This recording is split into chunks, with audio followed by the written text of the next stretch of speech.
نبی رحمت صلی اللہ علیہ وسلم نے واضح لفظوں میں فرما دیا ہے لا ایمان لمن لا امانۃ لہ، یعنی اس شخص کے پاس ایمان ہی نہیں ہے جو امانت دار نہ ہو۔ عزیزان محترم، ہم کہہ سکتے ہیں کہ وہ شخص تہجد گزار تو ہو سکتا ہے، نمازوں کا پابند کرنے والا ہو سکتا ہے، اور اسی طریقے سے لاکھوں لاکھ روپے صدقہ اور خیرات کرنے والا بھی ہو سکتا ہے، لیکن اگر اس کے اندر امانت داری نہیں ہے، وہ امانت اور دیانت کی صفات سے متصف نہیں ہے، تو میرے نبی نے فرما دیا وہ مومن نہیں ہے، یعنی اس کا ایمان ابھی کامل نہیں ہے۔ میرے عزیز ساتھیوں، امانت داری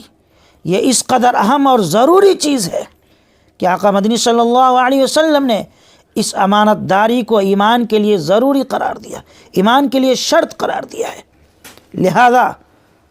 افسوس کے ساتھ ہم یہ کہتے ہیں اور کہنا پڑتا ہے کہ آج بڑے سے بڑے نمازی اور بڑے سے بڑے تہجد گزار اور لاکھوں روپے اللہ کے راستے میں صدقہ کرنے والے بھی بہت کم ہیں جن کے اندر امانت کی صفت موجود ہو۔ عزیزان محترم، ہم جن اکابرین اور بزرگوں کے نام لیوا ہیں اور جن کے کارناموں کو ہم وقتاً فوقتاً بیان کرتے رہتے ہیں، آئیں ذرا ہم اندازہ کریں کہ ان کی زندگیوں میں اور ہماری زندگی میں کتنا بڑا فرق ہے۔ ان کے اندر امانت داری بھری ہوئی تھی، جبکہ ہمارے اندر خیانت اور دغابازی اور دھوکہ دڑی یہ تمام بری صفات موجود ہیں۔ ایک مشہور محدث گزرے ہیں، حضرت یحییٰ اندلسی رحمۃ اللہ علیہ، امام یحییٰ اندلسی رحمۃ اللہ علیہ، اندلس کے رہنے والے تھے، بڑے محدث گزرے ہیں۔ آپ کے درس میں ہزاروں کی تعداد میں لوگ شریک ہوا کرتے تھے، آپ سے حدیث کا درس لیتے تھے۔ ایک موقع پہ آپ نے لمبی چھٹی لی، طلباء نے کہا کہ حضور اتنی لمبی آپ چھٹی لے رہے ہیں، وجہ کیا ہے؟ تو حضرت امام یحییٰ اندلسی رحمۃ اللہ علیہ نے فرمایا کہ دیکھو میں ایک لمبے سفر پر جا رہا ہوں۔ آپ اندلس میں رہتے تھے، فرمایا کہ میں ایک لمبے سفر پہ جا رہا ہوں، مجھے افریقہ کے سب سے آخری کنارے پر جو قیروان نامی بستی ہے وہاں جانا ہے۔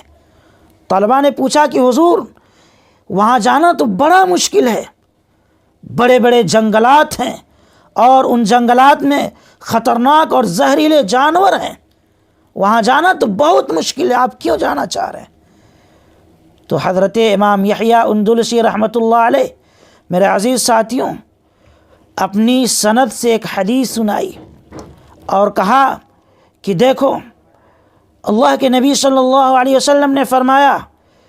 کہ 1,00,000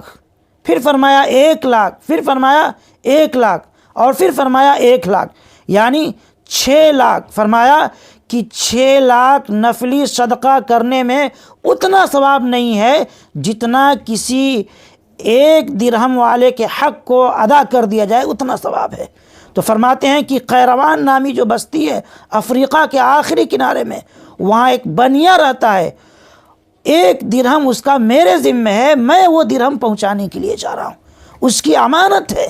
میں اس کی امانت کو اس کے پاس پہنچانے کے لیے جا رہا ہوں۔ اور نبی رحمت صلی اللہ علیہ وسلم نے فرمایا کہ 1 درہم جس کا حق ہو اس کے حق کو ادا کر دیا جائے تو اس کی جگہ 6,00,000 نفلی صدقہ کرنے سے بھی بہتر اور افضل ہے،